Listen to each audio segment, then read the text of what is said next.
السلام علیکم حاضرین ناظرین سامعین، میں آپ کا میزبان ڈاکٹر شہزاد شمیم اور جناب میرے استاد محترم جناب اسپیکر اسکالر انجینئر محمد فیل شاد صاحب آج وہ روشنی ڈالیں گے سورہ اعراف، جو قرآن مجید کی 7ویں سورہ ہے اور آج کا 23واں درس ہے 23۔ اس میں ذکر کریں گے صالح علیہ السلام کی اونٹنی کی جو روایتی تفسیر ہے اس کا ذکر کریں گے، قوم لوط کا تذکرہ ہوگا، اور جو ذکر ہوا ہے اس بارے میں سورہ ہود میں اس کے اوپر تفسیر فرمائیں گے۔ تو جناب میرے استاد محترم انجینئر محمد فیل شاد صاحب، سر پلیز۔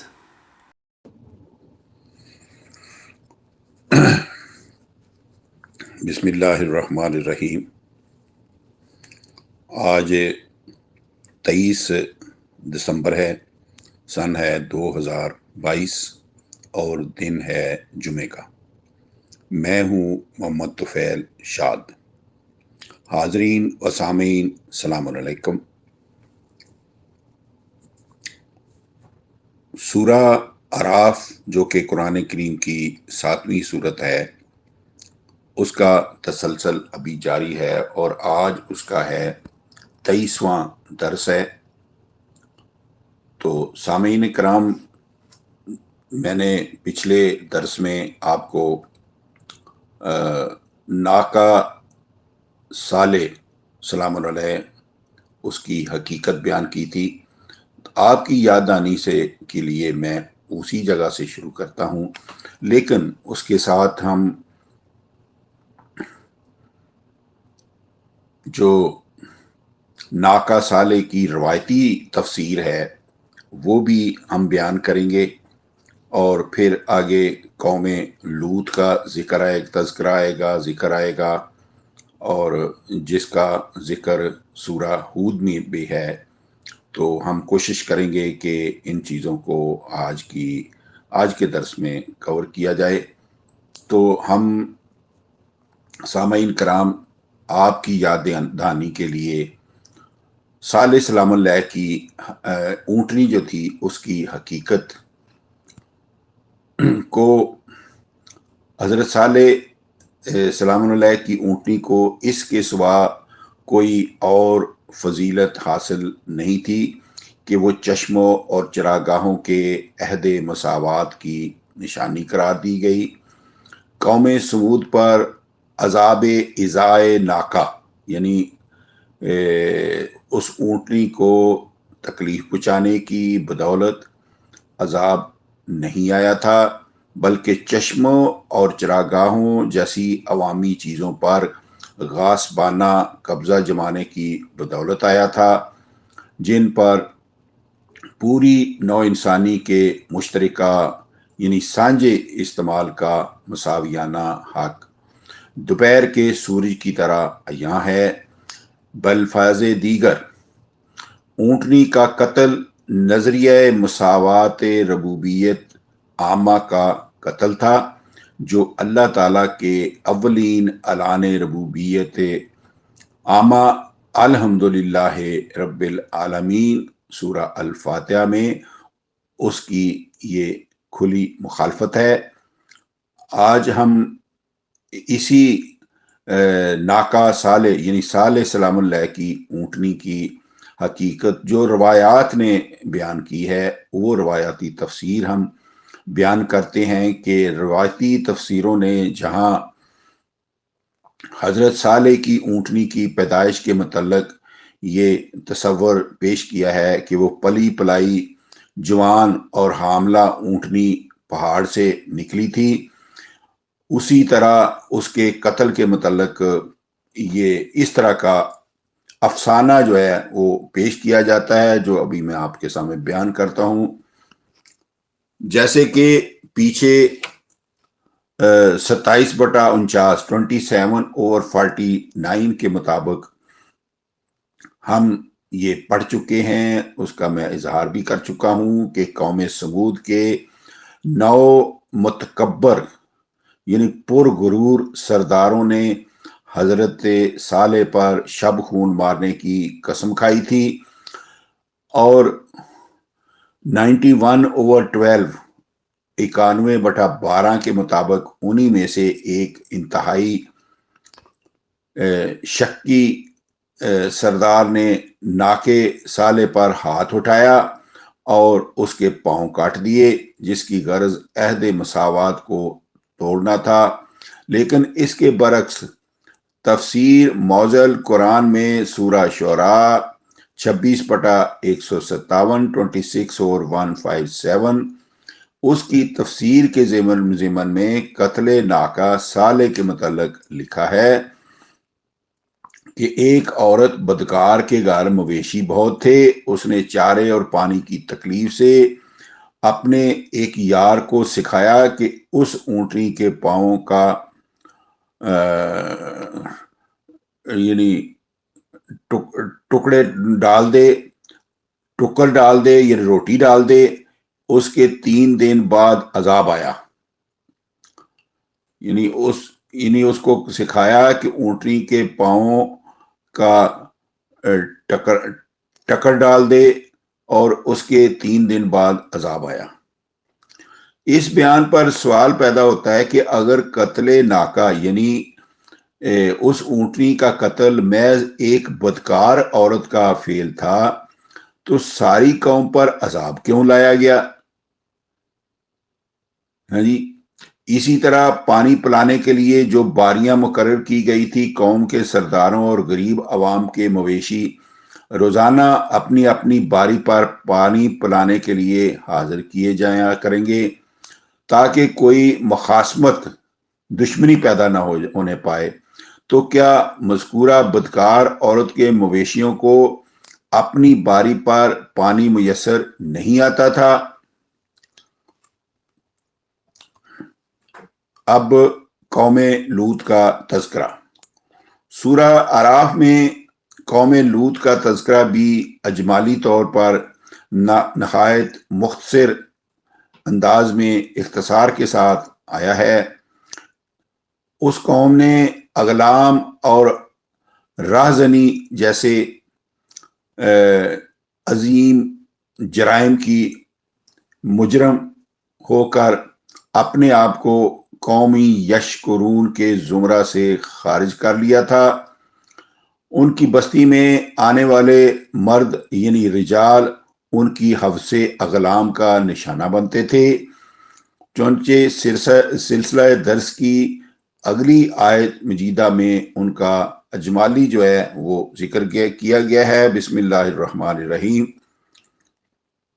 وَلُوطًا اِذْ قَالَ لِقَوْمِهِ أَتَأْتُونَ الْفَاحِشَةَ مَا سَبَقَكُم بِهَا مِنْ أَحَدٍ مِنَ الْعَالَمِينَ۔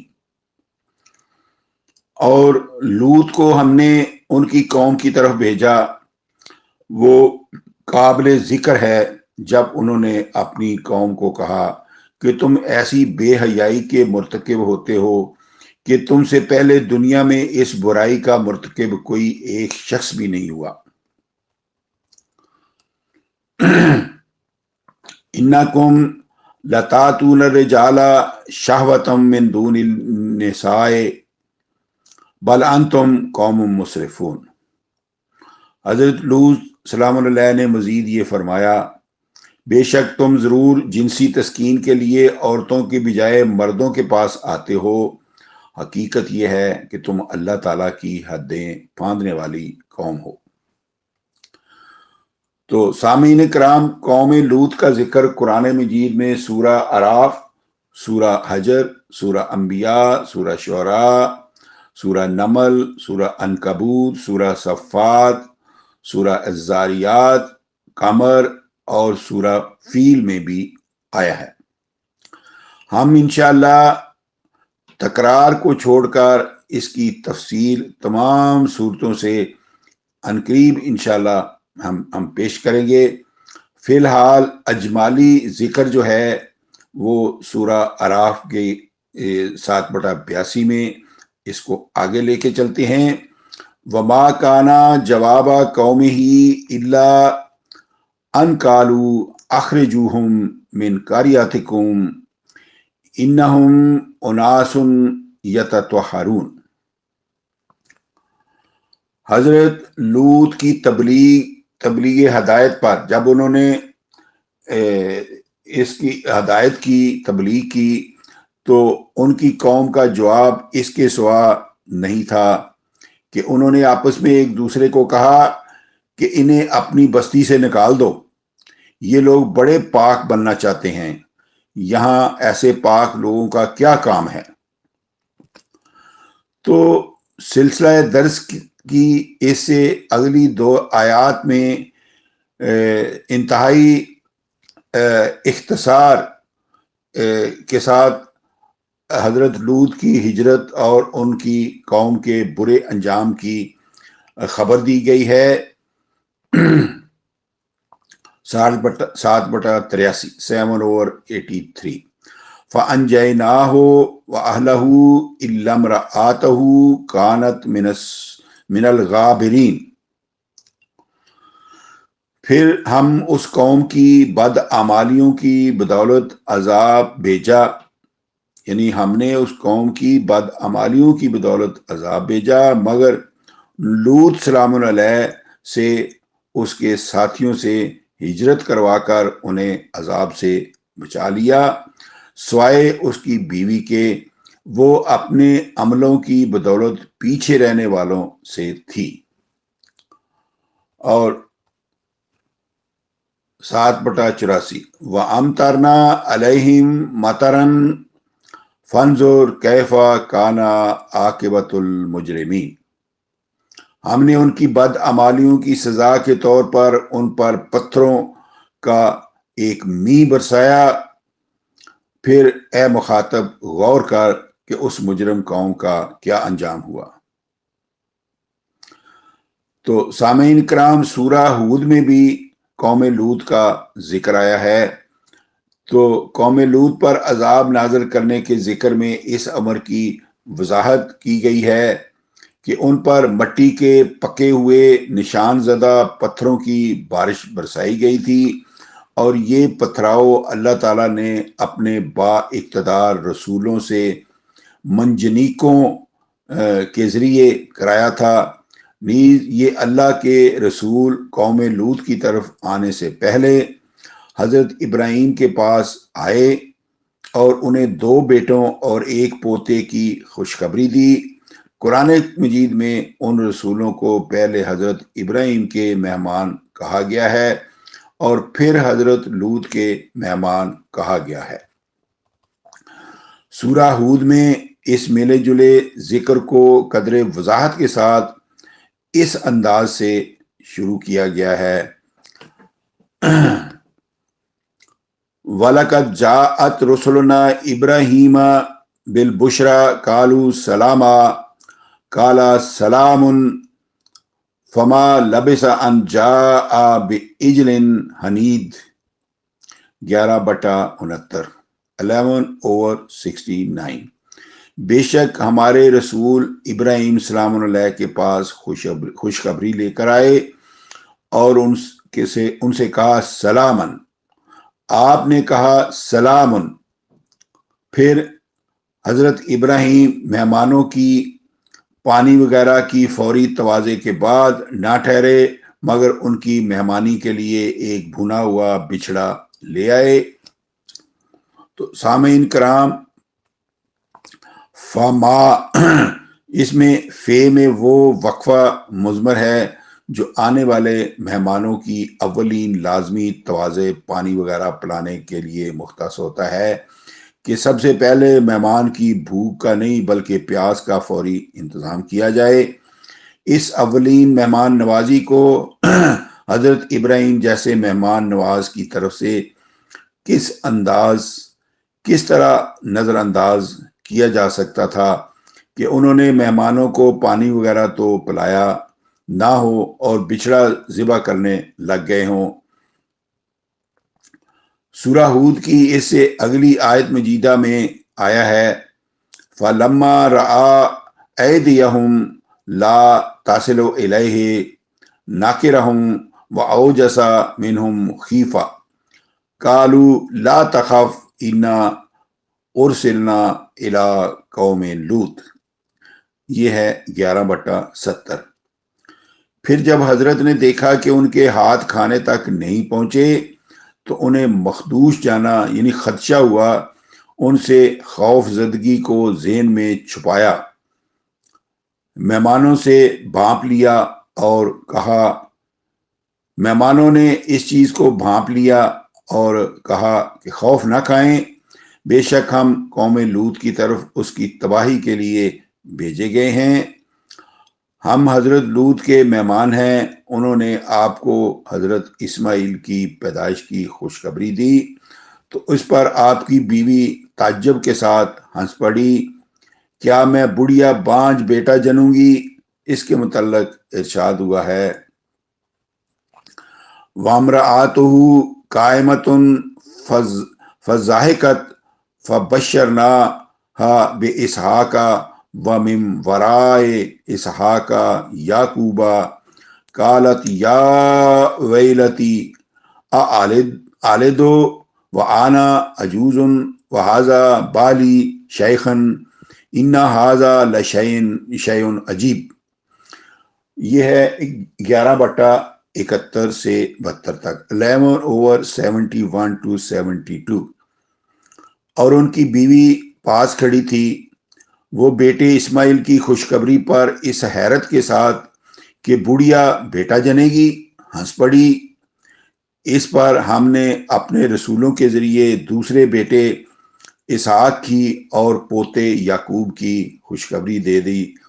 اس نے کہا، کیا میں جنوں گی جبکہ میں بانجھ ہوں اور یہ میرا خاوند بوڑھا ہے؟ یہ تو بڑی عجیب چیز ہے۔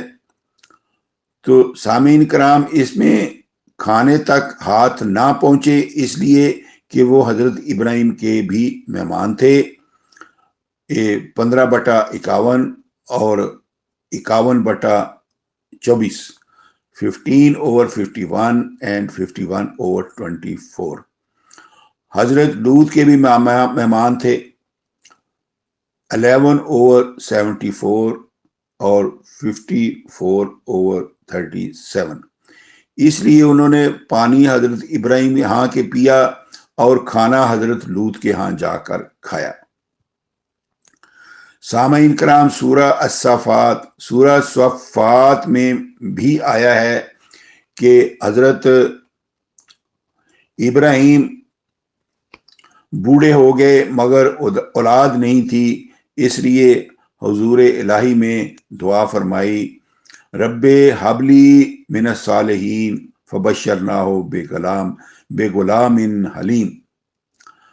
یہ ہے 37/100 + 101، 37/100 اور 101 تک۔ اے میرے رب، اے میرے پروردگار، مجھے صالح اولاد عطا فرما۔ اس پر ہم نے اسے ایک بردبار بیٹے کی خوشخبری دی۔ یہ حضرت ابراہیم کے پہلے بیٹے حضرت اسماعیل کی خوشخبری تھی، کیونکہ انہی کے متعلق آیا ہے، فلما بلغ معہ السعی قال یا بنی انی اری فی المنام انی اذبحک، 37/101۔ پھر جب وہ جوان ہو گیا، آپ کے کام میں ہاتھ بٹانے لگا تو آپ نے کہا، اے میرے بیٹے، میں خواب میں دیکھتا ہوں کہ میں تجھے ذبح کرتا ہوں۔ اس سے ثابت ہوا کہ حضرت ابراہیم کو پہلی خوشخبری حضرت اسماعیل کی دی گئی اور دوسری خوشخبری حضرت اسحاق کی تھی۔ چنانچہ اس سے آگے 37/111، 37/111 میں ارشاد ہوا ہے، وَبَشَّرْنَاهُ بِإِسْحَاقَ نَبِيًّا مِنَ الصَّالِحِينَ۔ اور اسماعیل کی خوشخبری کے بعد ہم نے اسے اسحاق نبی کی خوشخبری دی جو صالحین میں سے تھا۔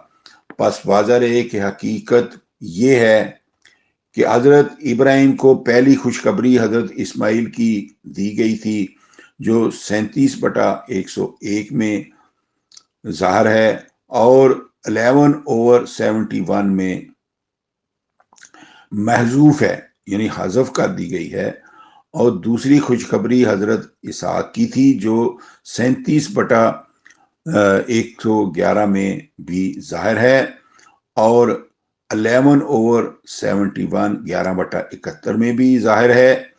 آپ کے بڑے بیٹے حضرت اسماعیل تھے اور چھوٹے تھے حضرت اسحاق، جو 37/101 سے لے کے 111 میں بالترتیب ثابت ہے، اور سورہ ابراہیم میں بھی اس ترتیب کے ساتھ خود حضرت ابراہیم کے الفاظ میں موجود ہے۔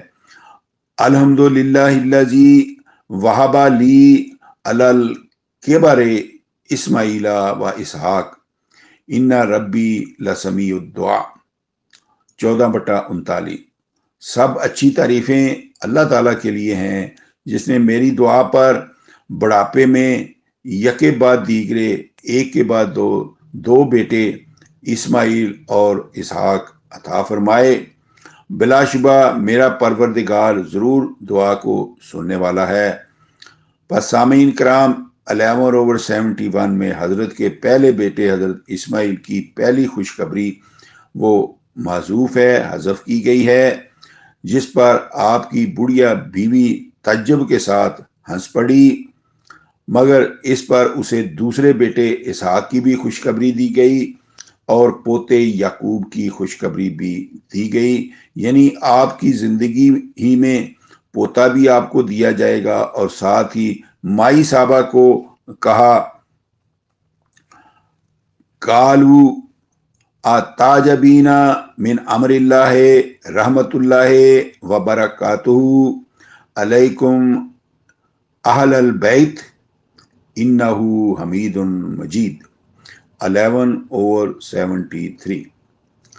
اللہ کے رسولوں نے کہا، اے خاتون، کیا تو اللہ کے امر پر تعجب کرتی ہے؟ اے ابراہیم کے گھر والو، تم پر اللہ کی رحمت اور برکت ہو، بے شک وہ بہت بہت تعریفوں والا اور بہت بہت بزرگی والا ہے۔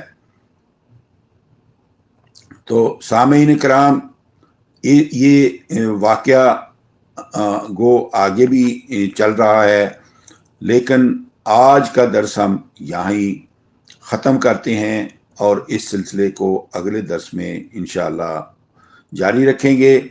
تو آج کے درس میں اتنا ہی، وما علینا الا البلاغ، فی امان اللہ، اللہ حافظ۔ خواتین و حضرات، اسی کے ساتھ ہی آج کی نشست اپنے اختتام کو پہنچی۔ جلدی آپ کی خدمت میں دوبارہ حاضر ہوں گے۔ اجازت دیجیے۔ پاکستان زندہ باد۔